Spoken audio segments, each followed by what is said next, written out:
Good morning, everyone. Welcome to this beautiful rainy Sunday out here in the Northeast New England area. Been raining for the last couple of days, but this my next guest is a friend that I've known for. We've talked off and on. We've never formally met until this morning. We've talked on and on for several years about all kinds of different species. I reached out to him and I asked him if he'd like to come on, and he said absolutely. So it's a huge honor for me. Ollie is one of the, I consider one of the godfathers back in the day that really brought a lot of species and a lot of hard work and dedication to this hobby back in the day. And we're going to talk about a lot of things today and what he's done in the past and what he's doing now. And so without further ado, let's bring Ollie on. All right. Good morning, man. How are you? Good. I'm doing good. How about yourself? I'm wonderful, man. This is truly a blessing and an honor to have you. You and I have talked many years off and on Instagram, and it's just nice to absolutely have you on and meet you and just talk shop and and talk a little bit about your life and what you did for a lot of different species, because I know you have, and I know you were very committed and probably still are, but we haven't really talked about that, so we'll get to talk about it today. So why don't you tell us a little bit about yourself, maybe professional life, family life, kind of what you're focusing now on the hobby. Sounds good. No, I just want to thank you real quick for having me on. Absolutely. It's a pleasure to be here, pleasure to talk reptiles, geckos, and it's been a while, actually. It's been a while because, life happens. Yeah, it does. Recently, I've had a daughter, not that recent, but 2.5 years ago. So the focus has changed to an extent. Things kind of evolve in a way. Yeah, absolutely. For me personally, just because of time, I've had to really focus on certain species. I've had to determine, what are the animals that I want to hold on to? What are the ones that, I truly enjoy, that I do well with, that are very rewarding for me as well. And so it's a little bit of a change for me because I'm used to being able to spend hours a day on my reptiles without any type of distractions, really. But now Sure. with a daughter and with work, a wife, a house, life happens, and it's all about balance for me. So I can get into a little bit about what I do real quick, because probably not many people who are watching this really care too much about my professional life, but I work for a company that imports food. We're international. Oh, wow. Based out of Jersey. Okay. What I do is I'm a supply chain manager. I basically coordinate all the transportation from vendor to customer. Nice. And it's actually kind of interesting because there is a lot of overlap that I see between what I do today and the reptile game, and what I'm sure you have experienced recently as well, because I do a lot of shipping. I do a lot of overnight shipping, whether it be frozen goods. We don't do frozen goods in the reptile hobby, but we use a lot of insulated boxes. It's temp controlled. We do a lot of imports at my job right now. Deal with brokers, dealing with all kinds of agents. So it's interesting how the overlap happens. I'm sure it's a lot more complex with animals. I haven't personally done that myself. I'm not a broker, but I know that bringing things in, customs, wildlife, USDA, it's complex. So that's a little bit about my about my professional life. That's awesome. Yeah. That's awesome. So, you're right. What I've learned through the whole process of importing is that you have to have patience, you have to stay consistent, and you have to build connections, and you have to respect everyone, and you kind of know when to stop, talking for speak, and really listen. And you really need to listen to people because they know more than, in my case, not you, but in my case, they know way more than I do.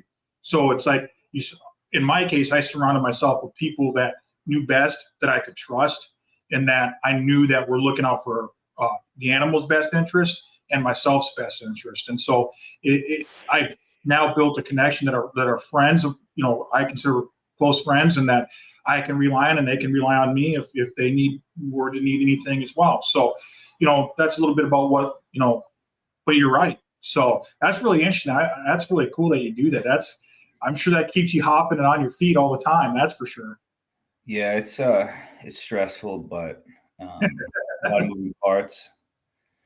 But you know what? Apparently, I like stress. I like to be busy. Yeah. I like some sort of controlled stress. I can't stop. I can't really sit down. I can't, stop moving. So I've realized, you know what? It's a little bit of self-awareness that I just like that kind of stress, craziness, and that's kind of what, it just kind of keeps me grounded. I don't get to think too much, and it's good. What about you? What do you do? I'm curious. I've been a service manager for many years, and I moved out to the New England area back in 2015. I raised my family in Omaha, Nebraska, and worked with an auto group out there for many, many, many years. And we moved out here in 2015, and I've been here ever since. My kids, my three kids are back in the Midwest now.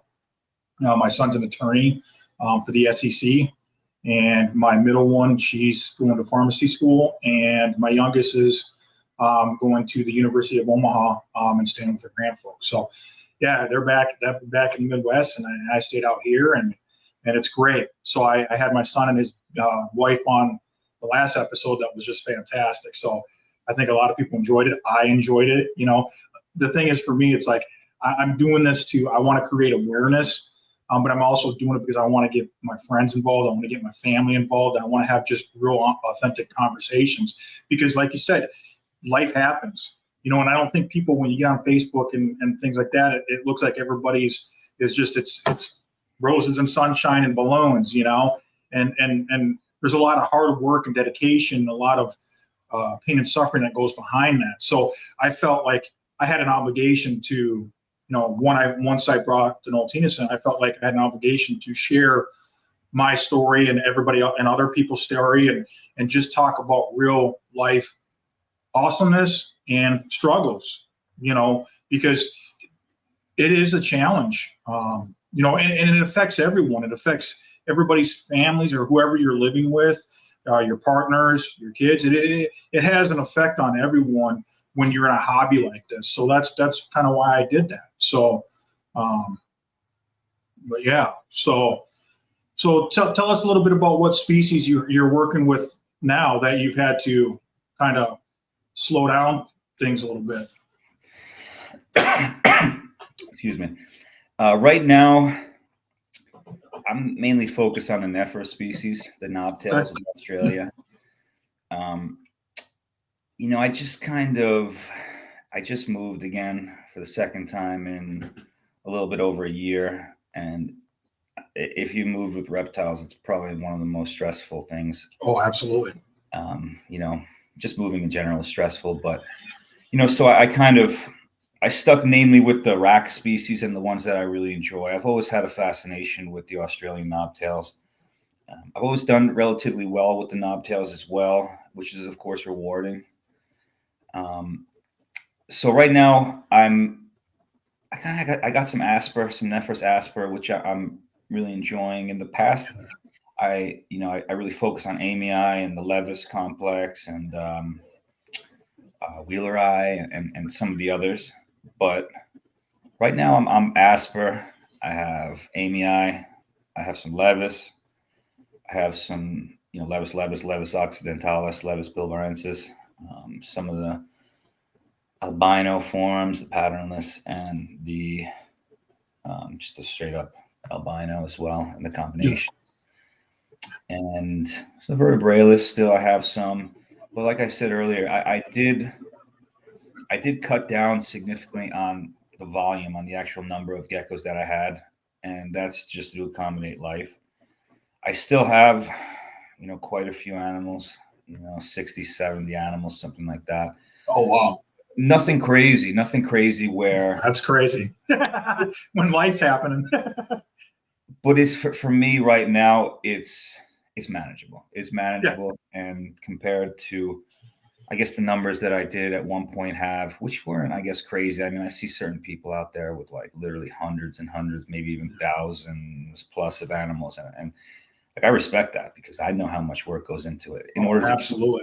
in order to like really keep reptiles and any type of animals alive and in good condition, in respectable condition. It takes time, effort, thought, and like you said earlier, blood, sweat, and tears. And for me personally, I think that there's a lot of frustration, but without that frustration, there wouldn't be like such an incredible reward when animals are doing well, and even when they reproduce. It's that's part of the reason why why I'm still doing this, and I will always have reptiles, and maybe less now, maybe more later.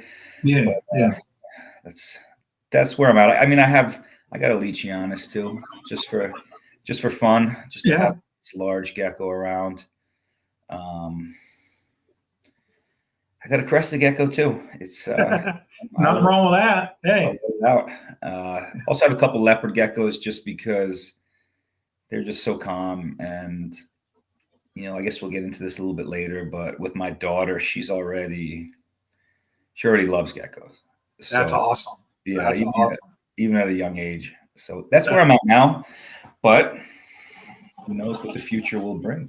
Absolutely, it can change, right? That's right. So, I remember back in the day when you were very active in the community, and I saw a species that you had mentioned, and it looked like, I believe that you were working with them. They were the Bruniers. Yeah, it was a similar species to the Bruneius. I of course, I'm fascinated with New Zealand species just because of the fact that they are incredibly unique. They thrive in a cooler climate. When I was growing up, and maybe even today, I encounter many people who they just assume all reptiles are warm weather species. They live in the desert, they live in the jungle. So when I first, was made aware of this species, and just by the looks of them itself, I was interested in, these New Zealand geckos. And of course, the fact that they're live bearing as well is another super cool characteristic that they had. So they weren't technically Woodworthia Bruneius. It was, and they might be categorized differently now, but I have a New Zealand book, and it's from maybe 10, 15 years ago.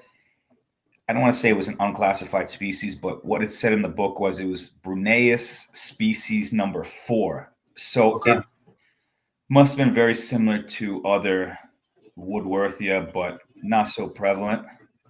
And I had one pair of those. I set them up in a relatively cool tropical setup, plants, some cork, UV lights, things like that. And they did well. They were doing very well. But again, frustration can hit. One of them, it got an eye infection. I think it was, of course, the female. It's always the female. Of course. It's never the male that has these issues. It got an eye infection, and I was trying to treat it as best as possible with drops and even like a salve. Mm-hmm. But and she was still eating, but then one day she was gone. So there's some frustration there. Oh yeah. Especially with the species that there's not that many around. Absolutely. Yeah, there's not. What I would have liked to be saying on this interview is that, I had them, they were doing amazing. They were breeding like crazy. But that's, that's just not the reality. I didn't have good fortune with them.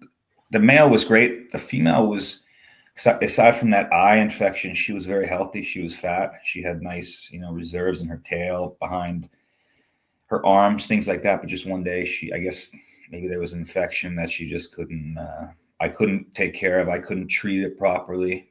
And yeah, that was that. So that was discouraging. Yes, yes, and that's some of the frustrations that we all deal with in this hobby, and it breaks your heart, and you're like down and out for sometimes weeks, and stuff like that happens. Yeah. So it's a tough deal. So now the subject that I'm sure a lot of people want to talk about, obviously, you did take some Altinus on years ago, and when approximately did you take them on, and for how long? I think the Nautinus that I had, I had the honor and the privilege, and I think that I was, I guess, maybe lucky enough to be presented the opportunity to purchase these animals. I started, I believe it was around 2010. Okay. It was about 2010. I had a friend close by here who's, an awesome gecko keeper. He has a lot of reptiles, and he focuses mainly on New Caledonian geckos, and he does incredible with these geckos. And he said to me, look, I have this pair of gray eye, which were imported from Europe. There was documentation, there was paperwork. I can't comment on, the legitimacy of this paperwork or anything like that. There's a lot of mixed reviews, whether, the gray eye were ever released from, New Zealand correctly, or, with the right paperwork. I don't know about that, but there was paperwork. And he said, you know what? These are incredible animals. They're beautiful. And they were. And he said, I know that you have the ability to take care of them. You're very detail oriented. You take super pride in the animals and the husbandry. And he said, if you want them, you can have them, take care of them, and you can pay me whenever you can, which was amazing. And so I did, and that's was kind of my first experience keeping the gray eye. And that was one pair. It was a 1.1. Really nice pair, and that was the start. And then as time went by, there was another gentleman close by here in the New York, New Jersey area who had, I think he had like a 3.2. It was. Wow. Yeah. He said, I can no longer do the geckos because there was some allergy problems with crickets and with certain insects. I think he was allergic to the chitin or the chitin. I don't know how you pronounce that. It's one of the allergens, I guess. And one day he was like basically hospitalized because of this allergic reaction. He said, what? Wow. I know you already have a pair. If you'd like, the 3.2 that I have, I can make those available to you. And he did. And then over the course of a few months, I was obviously paycheck to paycheck saving for these animals because I didn't have the cash just to drop. So over the course of maybe a few months, I purchased the pair. I purchased the second pair, and then I purchased the lone male, which was unrelated. I believe these animals came from Europe. I would imagine they came from Europe. How they came in, I'm not so sure. But these were also super healthy, beautiful animals. Gray eye, nice pattern, vivid green. So I said, I have to jump on these geckos. There will probably never be another opportunity. So I did. And then I at one point, I had a 4.3, I guess it was three pairs and one additional unrelated male. So that's where I started. And like with many geckos, I tried to do my best to replicate the habitat. I mean, that's, I guess, number one rule. Try to, just duplicate what they're experiencing in the wild, what the temperatures are like, where they live. And I guess they live in Manuka. They live in, basically in bushes. They live in bushes. They're pretty, as you know, with the elegans, they're pretty. They're not really bold. They're pretty secretive. They blend in obviously very well. And, I learned that over the years. So I learned a lot about them. And yeah, I really enjoyed them. What was the biggest thing that, like the perception that you had going in to the Nautilus, that your perception was like changed based on what you actually saw every day, day in and day out? Well, I didn't really know much about them because, all I knew was what this gentleman had told me. I was in touch with other keepers in Germany and in Switzerland and, in Europe where they're a lot more prevalent. So I just tried to learn from the experience of other people. I read what I could, whatever documentation there was on them, books, magazines. I tried to take whatever I could out of it.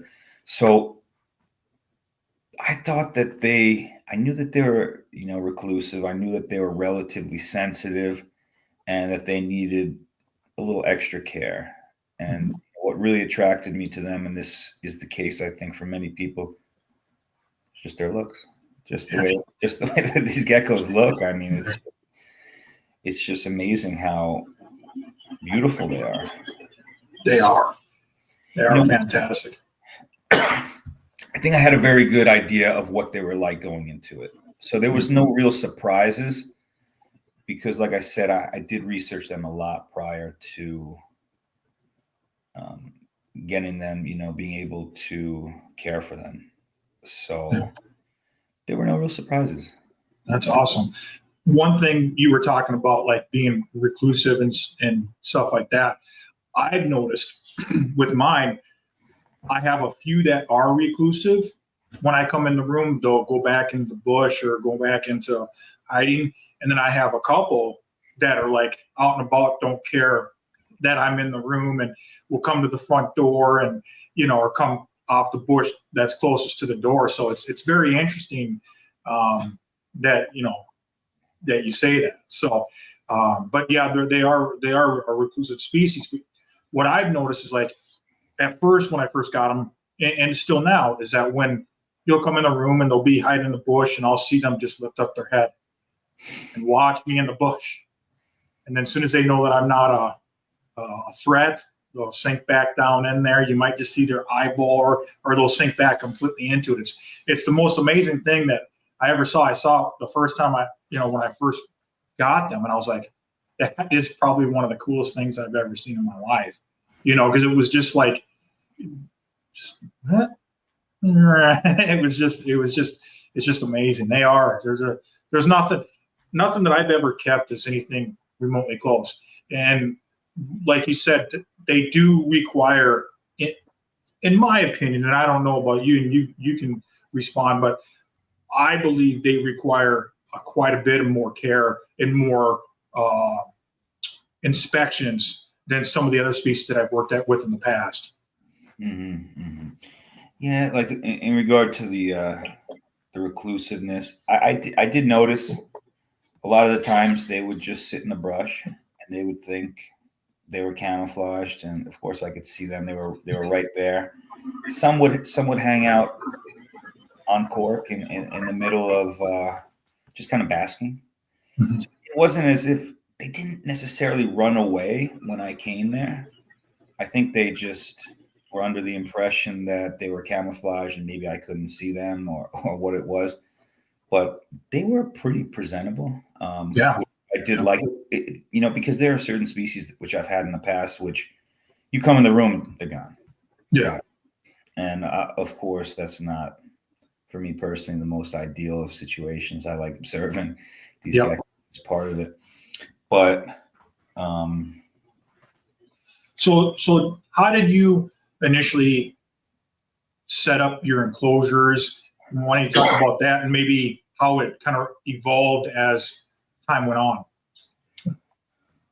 Well, initially I tried to set them up quite simply. I wanted to put them into an environment where I can see them, see how they were doing. I wanted to know whether they were eating. I wanted to, just witness their behaviors and see what they liked, what they didn't like, whether they gravitated towards the light, whether they stayed in, the shadows. So I had a simple setup. I had a setup with fake plants, and that was how it was. From the people that I got the geckos from, they had them on plastic plants, and after a couple months, I said, you know what, I have these guys under control. I can see them. They're doing well. Let me try to afford them a better environment. So let me get some live plants, where I did get some tea tree plants, which they naturally live in, apparently, in the wild. I've never been to New Zealand, so I didn't have the opportunity of witnessing their, natural behavior or where it is exactly that they do reside. But yeah, after a little while, I had trees. I always concentrated on lighting. I always knew that was important, because the successful individuals that were caring for the Noltenas, they were all providing natural light. They were all bringing these geckos outside when the climate was right in their area. Mm-hmm. Some individuals lived in incredibly ideal climates. They lived close to mountains. It got really warm. It got warm in the summer, but it never got like it does here in the Northeast or in Jersey. It never got like super humid in summer.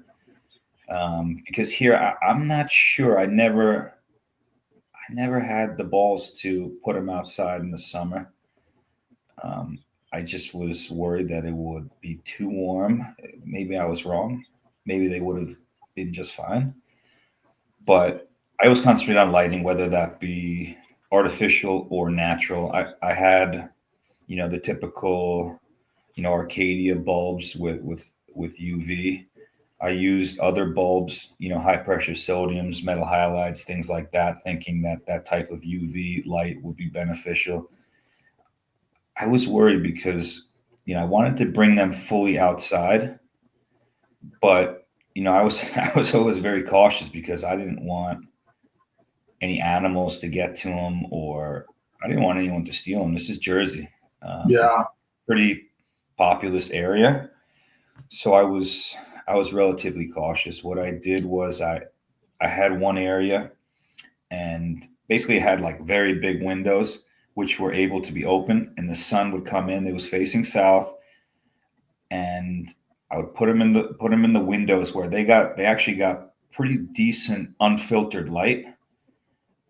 And that's what it was. I never truly got to take the cage or the enclosure and put it outside like you're planning on doing. Yeah. I think that is pretty critical, because the individuals who are doing well with them, that's what they're doing. Yeah. So I can only go by, the experience of others and the success. And what you did. Yeah. So. Yeah. So. Right thing. Yeah. And that's one thing that that's a great point, Ollie, that you bring up, is that's one critical piece that I looked at before I even talked to anybody about the opportunity to bring them in. Is I made sure that my indoor space would accommodate the temperatures that they need in the wintertime.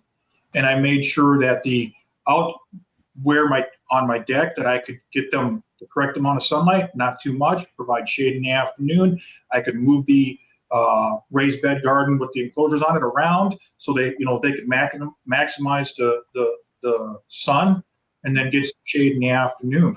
And that's one thing I looked at. I mean, I spent hours and hours and hours checking at different times throughout the day, different times throughout the night, in the room and outside, because I did not want to do something like this if I didn't think that I could give them the best possible care. And so after I did all my analysis, I was like, man, this may work out. And then I started talking to people, and I actually started talking to my breeder, and he gave me the range temps that they have.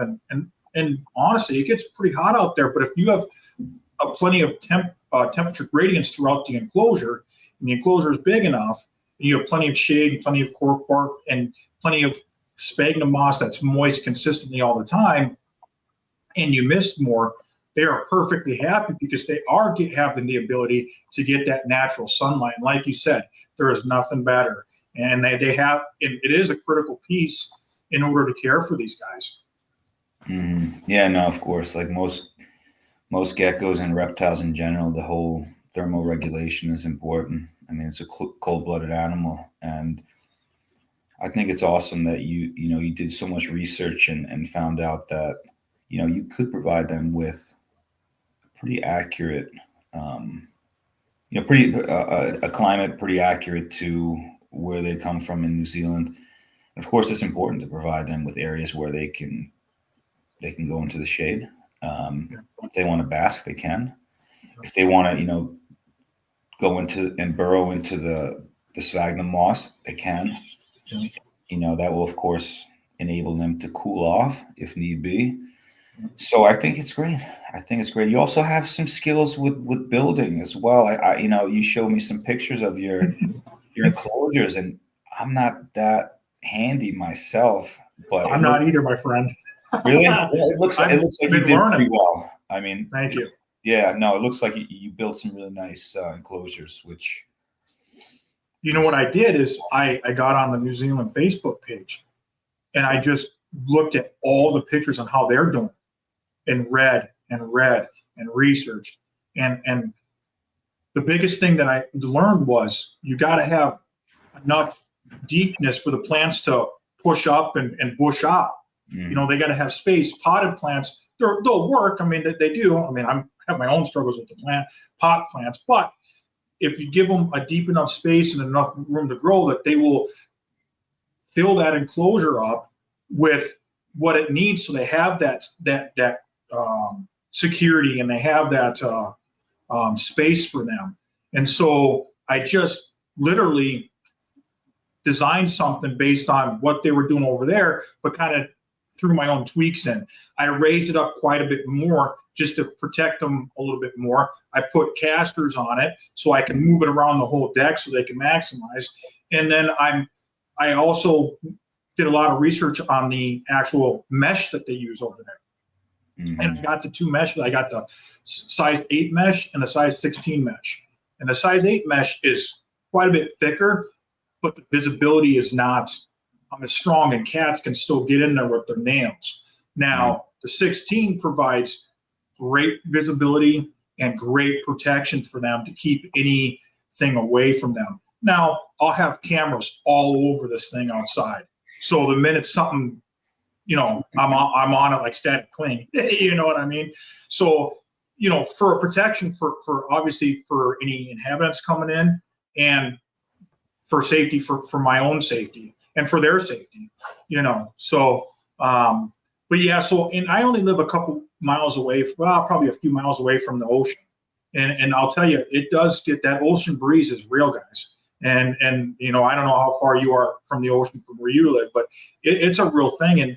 And that is something that I read a lot about that they get over in New Zealand. Is a lot of air movement. It's always constantly a slight breeze, if you want to call it, or wind and stuff like that. So you try to emulate that, sure, not only outside but inside as well. Mm-hmm. Mm-hmm. Yeah. So when you did the Naltinas, what kind of feeding regimens did you do? What kind of supplementation did you do? Did you have like I'm sure you were structured, but did you kind of like constantly tweak it, or were you like, once you got it dialed in, you were consistently the same? Yeah. I think once it was dialed in, I kind of just stuck to the regimen. I mean, with most geckos and reptiles, I try to provide as diverse and as varied of a diet as possible.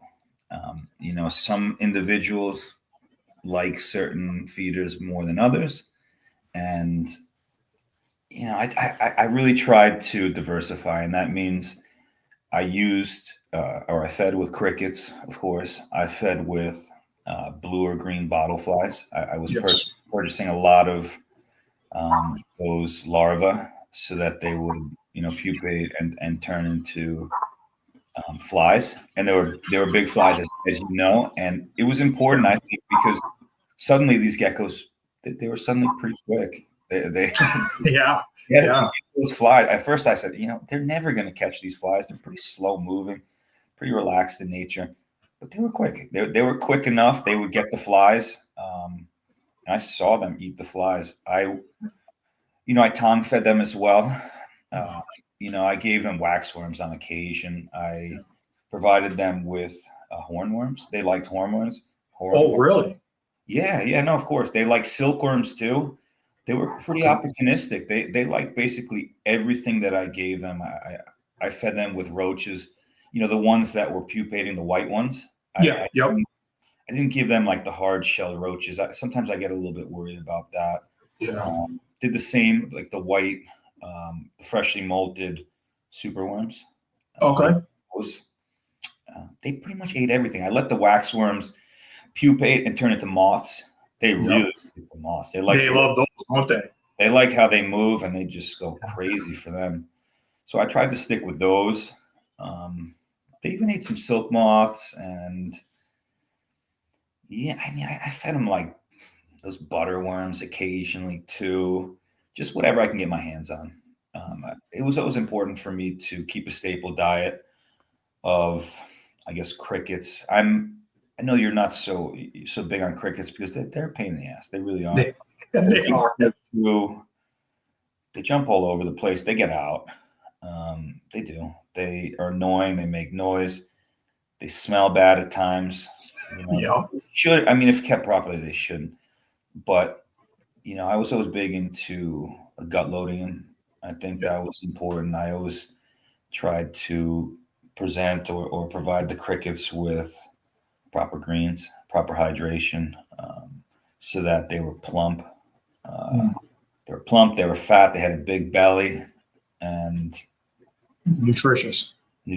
Yeah, whatever that means. I still do it. I use superfoods or what they call superfoods, whether it's beets and carrots and oat grass and barley grass and carrots and just pretty much everything, beets, whatever it is. And I would try to rotate that a lot. I always tried to rotate, what's in season, what's organic, what can I get these guys to eat, because they don't eat everything. Sometimes I provide them with things they don't eat, but I had to try. Yeah. So that was the routine for the most part. And I would dust them occasionally as well with bee pollen, Herptivite, the vitamin D, calcium mix, sometimes the Reptivite. I think that's what it's called, the vitamins. So I tried to keep a pretty diverse diet, and I feel like it worked pretty well. That's awesome. So were you able to gut load the flies? Were you gut loading the flies, or as soon as they hatch, you were throwing them in the enclosure and didn't supplement them, like dusting them? Excuse me. That's a good question, because you can gut load those guys. I forget exactly what I used to gut load those with. I know for a fact that I had a friend. He was like a hunter, and he would give me like venison. And sometimes I would just put the venison in there, and they would like eat it. I don't know if they were eating it or if they were just laying eggs in it, to be honest with you. But I gave them other things, but now it was a while ago. I don't remember what I had given them, but I do remember that I was giving them food. I didn't give it to them right after they hatched into flies. You were waiting a little bit. I was waiting a day, maybe okay. day or so. I would put them into, basically a not a petri dish, one of those insect Critter carriers. I don't know what it was. I basically put them in just the things that fruit flies are in. Those kind of okay. Yeah. mesh lids. Yeah. I would put them in those and just let them eat certain things and just release them. But they got out too. I mean, they got out. They were flying around the house. That's all part of it. That's part of the gig. Yeah, yeah. Crickets. I'm not a huge fan of, but I do very similar. When I was using them, I was doing a very similar to what you were doing, as far as gut loading and changing it up and doing the things like that. What I've been really researching lately is gut loading the blue bottles, the house flies, and the green bottle flies. I'm actually really looking forward to working with them. I mean, I hate flies, but I'm looking forward because I want to get so much nutrition into them because I know how beneficial that's going to be for my gecko. So I'm really looking forward to that. And it's going to be outside, so it's not going to have any effect with anybody inside the house.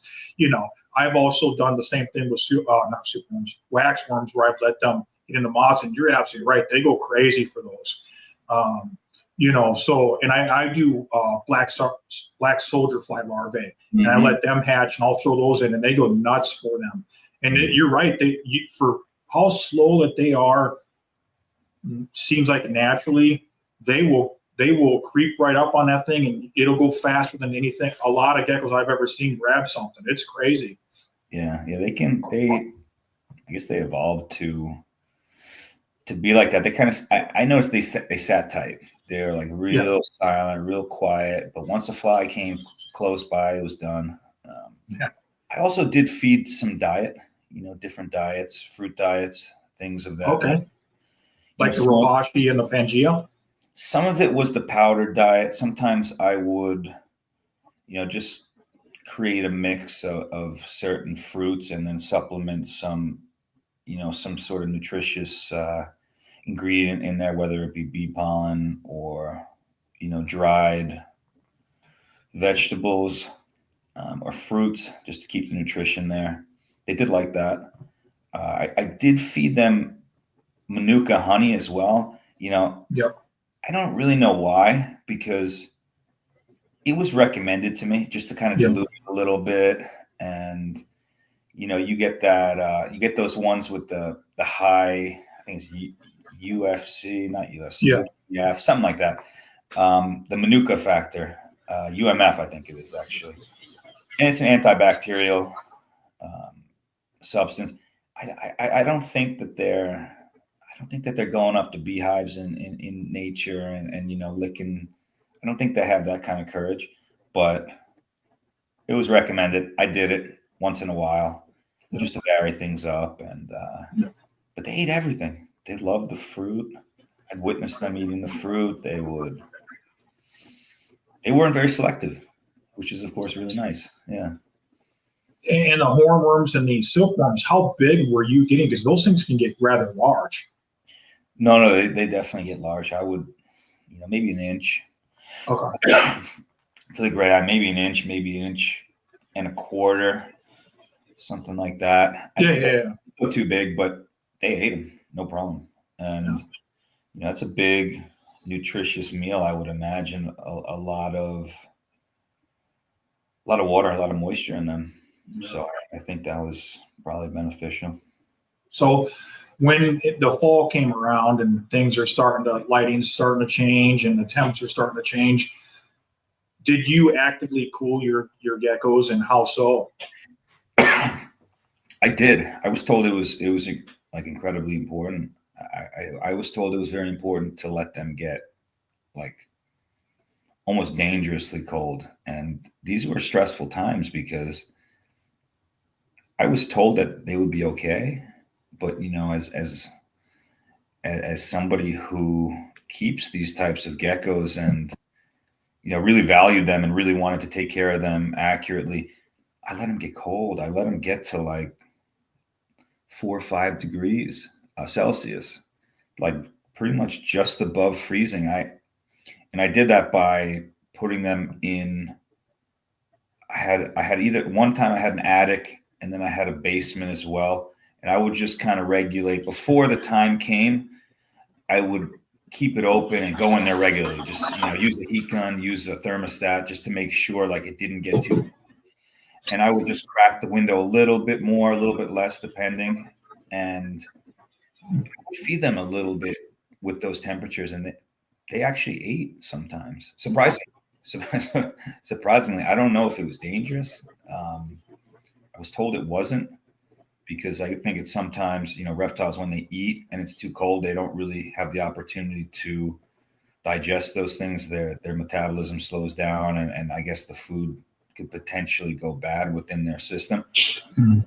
Guys were okay. I would cool them for, I think, 3 months or so, like a pretty extended period of time. And then I would slowly take them out. They came out looking incredible, like they were nice and rested. Like this was what they experienced, and this is what their bodies were acclimated to in the wild. I mean, the animals that I had gotten were all, captive bred. And yeah, so they did well. It was scary, like it was very trouble. Yeah.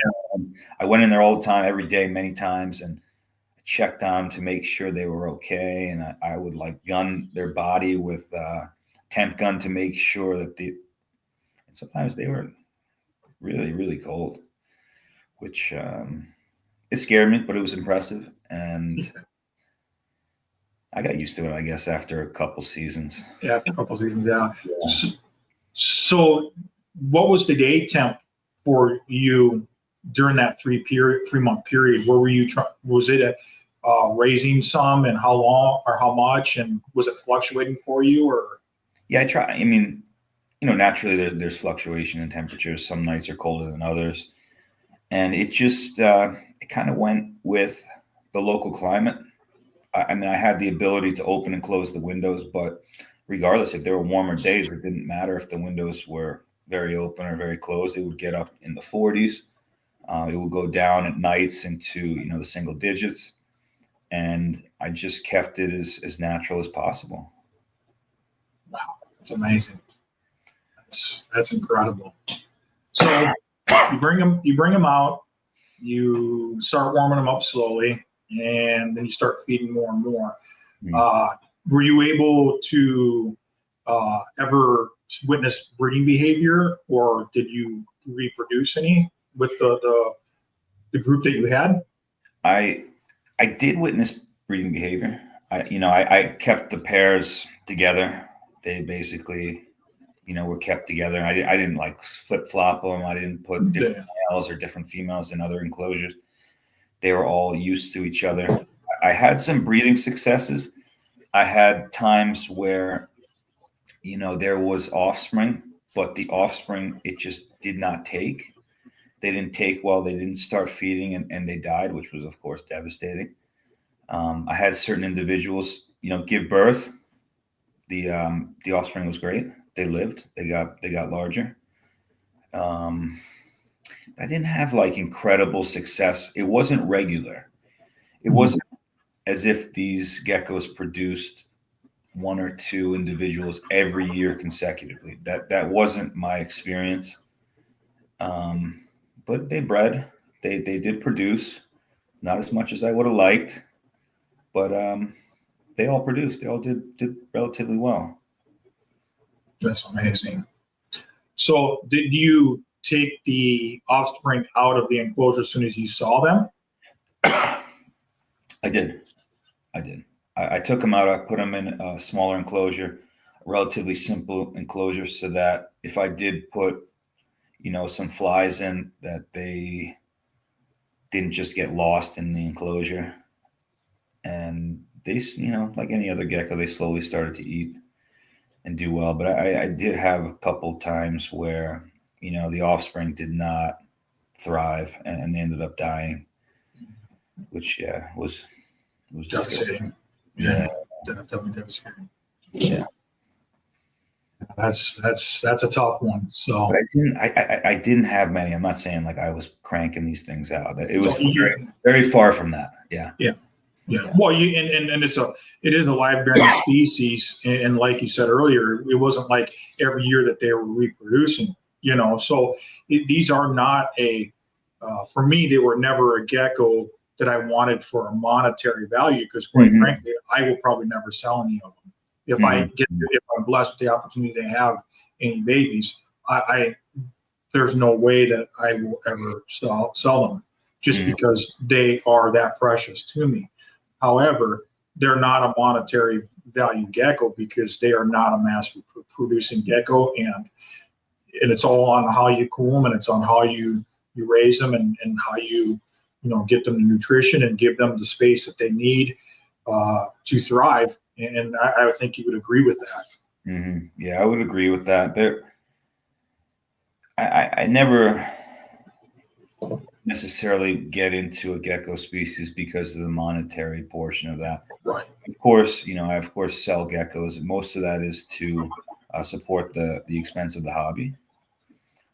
Sometimes it was because I'd have so many offspring that I had to thin the herd. That was not really the case with the Noltemus. I wish I had had those types of high class problems at the time, but I didn't. But yeah, I knew from the start that these were just going to be just for the love of geckos, for the love of just keeping these animals and observing them in nature, seeing how they did, and so on. Yeah. Never came into it like, oh, these are going to be a moneymaker, despite the fact that they are pretty pricey by nature. Correct. Yeah, you definitely not a species for that, and quite frankly, I was far from that with me, just because they are so beautiful, they are so amazing, and the ability for me to keep them outdoors and learn more about the outdoor environment has been very rewarding for me, and I'm hoping to give them the same reward with the work that I'm giving them. So, but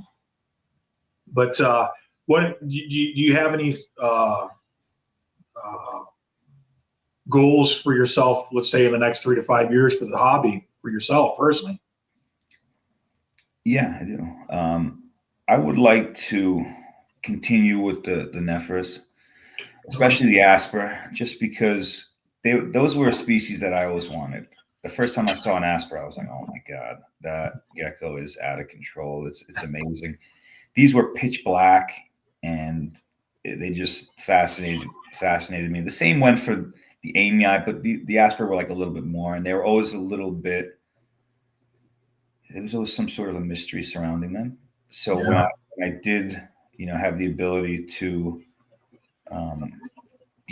obtain a couple pairs, from a really reputable, good breeder, I did.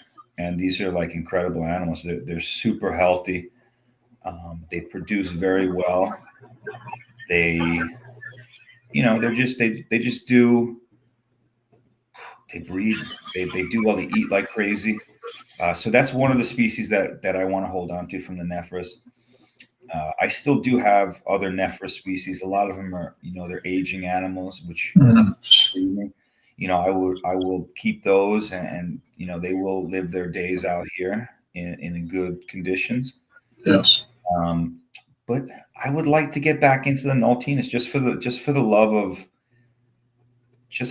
the species. I mean, I really did love the animals. I didn't, I got to a point in my life where I didn't think that I could continue with the care. I don't think I had the time. And I knew a couple individuals who I was aware that they were very particular. They were very detail oriented. They could handle them. They could do well with them. And that's essentially who received these animals. But I would like to get back into them, just have not many, just enough so that I can enjoy them. Yes. I'm at the point now where, for me, I just enjoy the animals. Yeah. I have people come over my house and they see the reptiles, and this has happened for years. They were not reptile people. They were maybe family. They were maybe friends that did not really have interest in the hobby, and they would be like blown away by them. And, like I would let them hold like a leopard gecko or, something like that. And they were like fascinated by them, but then they would turn around and be like, what do you like about these things? What do you like about reptiles? And I was like, what you're experiencing right now, that's what I like about them. They were blown away by them, and they were not reptile people. So I would like to get some species which I really enjoy, and maybe they are not so easy, but I do like hardy species because I've had the experience with numerous species that were really fragile, that they would die. Yeah.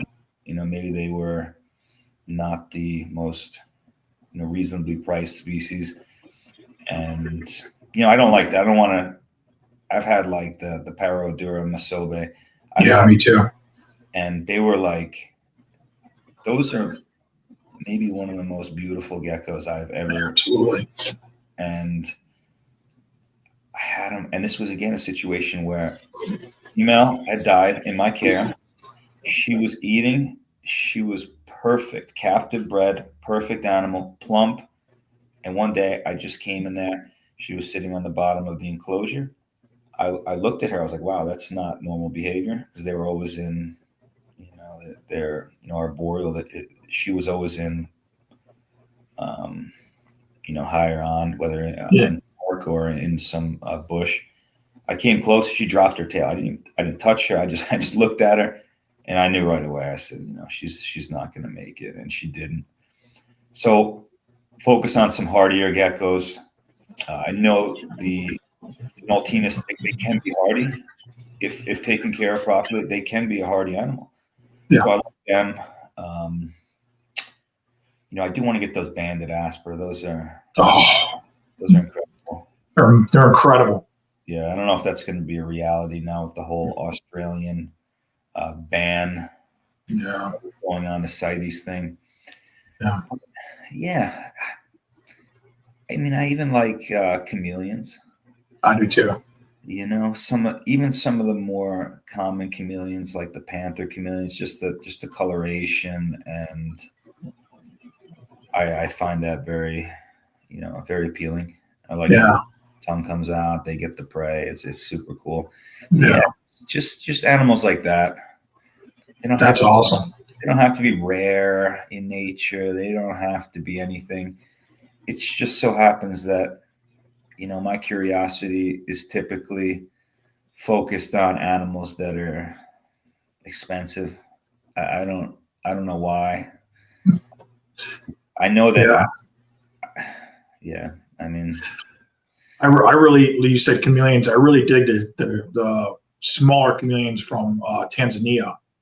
Those are amazing species. They have so many different species that there's quite a bit that are here that are readily available.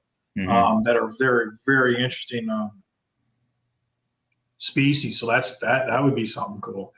But as we kind of wrap things up, I really appreciate you having on. One question I was going to ask is, before we wrap up, did you struggle with keeping the humidity high while you were keeping your Maltines? Because I know that they require a higher humidity. I mean, anything above 65% humidity is kind of the benchmark, is what I've been kind of reading and talking with the people over in Europe and stuff like that. So tell me a little bit about your experience with that, or something that you actually even kind of watched. Yeah. I mean, it's always a little bit difficult to keep humidity up in screen enclosures. That's just one of those things which they need airflow, but they need a relatively higher air humidity. Just the ambient humidity needs to be up, like you stated. It was tough, obviously, misting systems. Also, with the cooler climate that they typically experience, cooler air does not hold humidity the way that warmer air does. So that was an issue. And of course, there's a difference between wetness and ambient humidity. So absolutely. I can miss them as much as possible, but it's the air humidity that's necessary. And I think part of that, and a good way to accomplish that, was through plants. Yeah, I think plants helped. I think, just the room that they were in, I tried to keep the humidity high. At times, I had like a room or two. One of them would be like for the desert species. Another one would be for, more tropical, even if that was like a really small room. Didn't always have that option, but I did once or twice. So yeah, no, that I think that's probably one of the more real concerns with the Naltinus is just to keep humidity high. What about you? Yeah. How do you do that? How do you keep it high? You keep the room probably with a humidifier. I mean, Yeah. I've done that Yep. as well. Just Yep. with one of those ultrasonic humidifiers. Yep. Yeah. But, So I mean, with technology now, yeah. I got a sensor on the back wall in the middle of the I think I have 5 or 6 enclosures here. So I have the humidity directly right in the middle, so it kind of regulates back there. And then I have the humidifier is a wireless humidifier, and it's hooked up to that sensor. So and it goes on and off based on what settings I have it at. I have a minimum and I have a maximum. So I have the maximum about 80% humidity, and then I have the minimum set at 55%. So I get a notification if it drops lower than that, and then I can basically adjust it based on what the room is. Consistently, I try to keep it above. I mean, I really try hard to keep it above 65%. It does drop for a few hours into the 40s, 50s%. But I've talked to the people over in Europe, and they said, well, it happens for them too. And it's as long as it doesn't stay consistently for days at a time, that low, you're going to be fine. I mean, it's just you're giving them a natural habitat, but you don't want it to sink that low and stay like that for days at a time. You need to really be in that 65, 70% range. And you, like you said, it's a huge challenge. It's probably been the biggest challenge that I've had for me, and air movement. I actually just bought another oscillating fan because I felt like I wasn't getting the proper airflow in here. I had one fan window, a window on the fan blowing air in, and then I had a small Dyson small Dyson fan that was an air purifier / fan, but it just did not meet my standards what I thought it should feel like when I walk in this room. So I went out and bought a big old 18-inch pedestal fan, and I kind of emulated what my breeder was doing, and I actually kind of have it set up like he does in his room, and it seems like it's working perfect. The humidity stays more consistent. The air movement, you can really feel it in the room, even away from the fans. So I'm very blessed that I have that ability to talk to him at any time. I'm very blessed that the room is only a 10 by 10. I'm very blessed that I have a huge window, a bigger window that I can open, shut based on how cold it is outside and how much airflow. And of course, the fans are hooked up to Wi-Fi plugs, so I can really dial it in based on how long I want the fan on, how long I want it off for. During the middle of the day, I tend to run the fan a little bit more because it does get warmer in the room. It is getting to the mid 70s in here already during warmer days. Now today it probably won't get above 65, 68 in here because it's cool and rainy outside, but the humidity's huge. It's like it's almost 80% humidity in here right now. So I'm constantly adjusting based on the daily, but I can do that from my work. I can look at, which is, back in the day you couldn't do that, but now I can literally, my mist system, I bought my mist system from my friend Ryan, who installs mist systems for zoos and for all kinds of nurseries and stuff like that. And he designed a mist system for me. I can get right on the app and I can set up times based on, I needed to go longer here. I needed to stop here. I needed to do this. I got the humidity sensor hooked up to my humidifier, so I can adjust the humidifier from the touch button on my phone. If I want my fans to turn on, I can turn my fans on right from my phone. So it's really made life simpler in that sense, but it does fail. It does fail. Your internet goes out. The power goes out.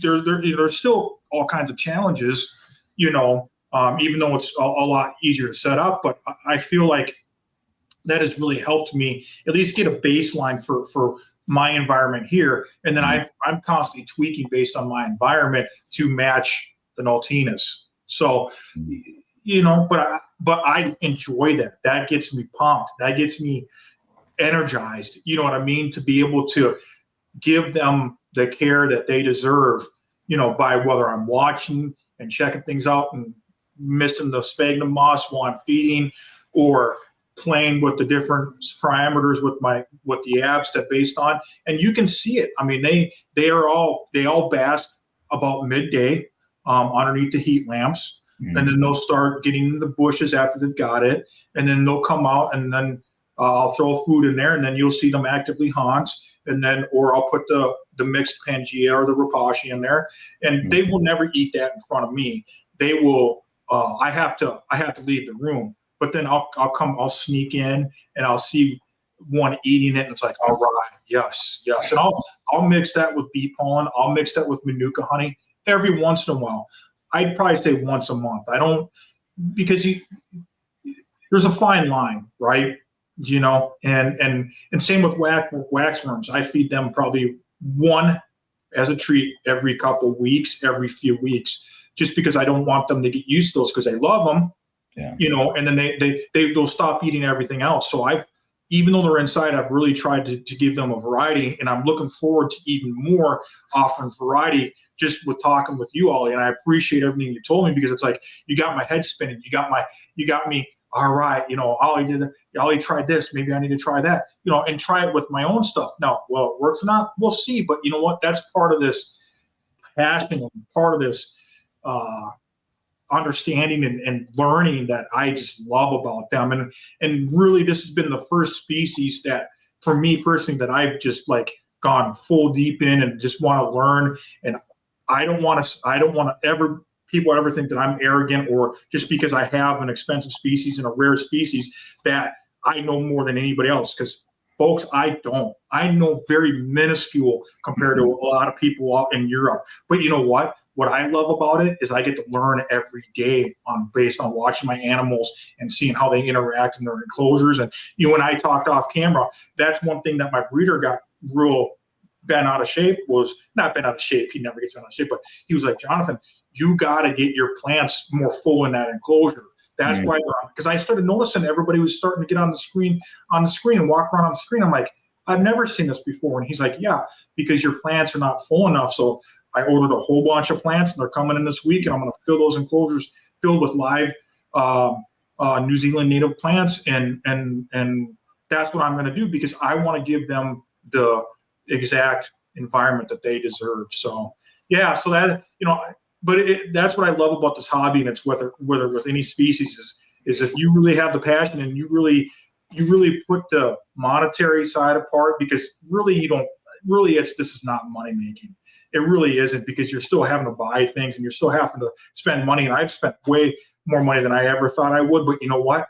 It's for the better of my geckos, and I will spend any amount to make sure that they are thriving, they're happy, and and I'm giving them the best care. And that's what I've done. And it has some challenges, but it's been good. Yeah. No, I mean, it's totally different today than it was years ago, because years ago, I mean, I remember when I first got into geckos and reptiles, it was all forums. I was on Geckos Unlimited, and we were chatting it up, and there was threads, and that's how I learned. That's how I met people. I asked questions, and we talked on the phone, and just basically learned from people's experiences. And I made really good friends like that. And we shared a similar love of reptiles and of similar species. And now it's a lot of. It's similar, but it's different. Now you get Facebook groups. A lot of people are hesitant to, share their experiences, because I don't know if they want to be the only ones who are successful with them. I don't know what the motivation is, but I was always of the mentality that, I'll share whatever I can, and the only thing I can share is my personal experience, because that's all. I don't like speculating or giving people false information, or, basically providing information based on hearsay. I hear this and that, and I didn't personally try it out. So yeah, like you said, the passion is there. It's a little bit pricier than we imagined, but you know what? If it's the best for the animals, it's what needs to be done. And it's important to have individuals like yourself who are so passionate about this, who, can educate others. I think I appreciate that. Yeah, appreciate that. Who knows? It's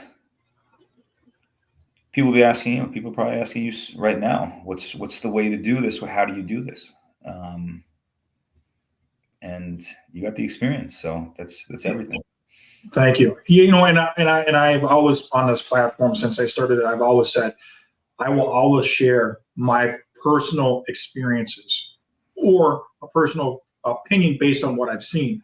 I can't talk for others. I can't talk for, I'm not the no and be all. I will never be that. There are so many more respectable people that have done this for many decades that I respect and think the world of, that have so much more knowledge. But I want to share what I've seen and what I experienced, and that's one of the reasons why I did this platform. And there's going to be some topics that are going to be off the table.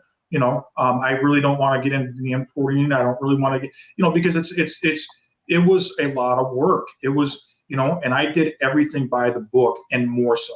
I did everything to a T. I crossed all my I's and dotted my T's, and I did it. And I was so proud of that I decided to frame all my documents on the wall in the Gecko room, because it's an honor to have these guys, and that should be, be celebrated. So I felt like, what, I'm gonna hang these documents on my wall because I am proud of them. It's an honor to have these guys, and I am going to do everything I can to give them the best life. So, yeah. So, it's been Ollie, this has been fantastic, and I have a huge amount of respect for you. I hope that we get to continue being friends, and I hope that maybe someday we can talk more about Nautinus and just share experiences, because you're a wonderful human being, and you've seen so much in your life, and like I said, you were one of the one of many that I really looked up to very early on in this reptile community. I remember you did an interview on the Gecko Nation before there was video, and you did one, and I just, like, I couldn't wait until it came out. I couldn't wait to hear you, and it was just such a fantastic interview. I hope people think this one is too today as well. But yeah, so it was just phenomenal, and then you and I talked for many years after that, and just to come on and share your experiences, it's been an honor. So I appreciate it. Do you have any shout outs or anybody that you'd like to thank before we get off? I mean, nobody in particular. I don't want to shout out anybody. I just want to, just thank the people that came before, my forefathers who were open enough to provide the information that I needed to, succeed with certain species, and those people who continue to be open towards the individual who might have just gotten into the hobby, because that's the future, and whatever it takes to continue doing well with each species, not just Nautinus, but everything, because it's important to value the animal. I feel like it's important to respect the animal and the species that we have, and that's what this is all about. That there are people out there who give this hobby a bad name, that they don't take care of the animals, and honestly, it makes me kind of sad. So it does. Yeah. No, let's definitely, we're going to stay in touch. Absolutely. I want to see how your progress is. I got a couple. I will. You'll definitely be getting conversations and pictures as I get them rolling outside. So, good. I'm very excited about it. I'm very nervous, like yourself. So but you know what? It's a learning experience, and it's just going to be fun. And I hope that there will be some challenges, but I'm hoping that with the stainless steel mesh and the way that they're raised, and I have cameras all over the place, that I can keep them safe. The biggest thing for me is I'm nervous about the outside influences. That's the biggest thing. I'm obviously I'm a little insecure on myself far as the care, and then that might always be there, but it's more the rats, mice, birds, cats, and that's why I really researched that, because I that's the thing that makes me nervous. But I'm hoping with, I'll have those cameras set up, and if we can, my wife to be is home virtually every day. She works out of the house, so and we have little French bulldogs running around on deck too. So I'm hoping that will keep them away. But it's more the nighttime that I'm concerned about. But I'll be around. So, but yeah, so that's I agree with you, and thanking the forefathers that have done this. There's so many people up that have helped us. So, and still help people that are getting in the hobby today, that they set their egos aside, they set their pride aside, and all their accolades to help people. And those are the people that we need to embrace, and we need to help, and we need to continue to challenge, because if it's not for those people like us, then this hobby could go away. And as soon as that hobby goes away, that's disaster. So yeah.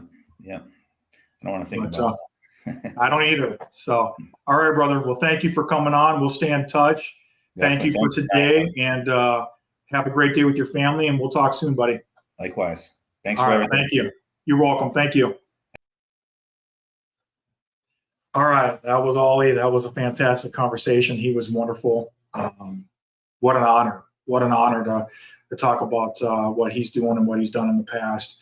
So I hope you really enjoyed today. It is Sunday, almost Sunday afternoon now, so I got to get after it, and love each other, thank each other, challenge each other. That's all I can do, and that's all I can say. And please reach out if you have any questions. Please share this, because I think it's important to continue keeping this passion going for everyone. So thank you, and have a wonderful rest of the weekend.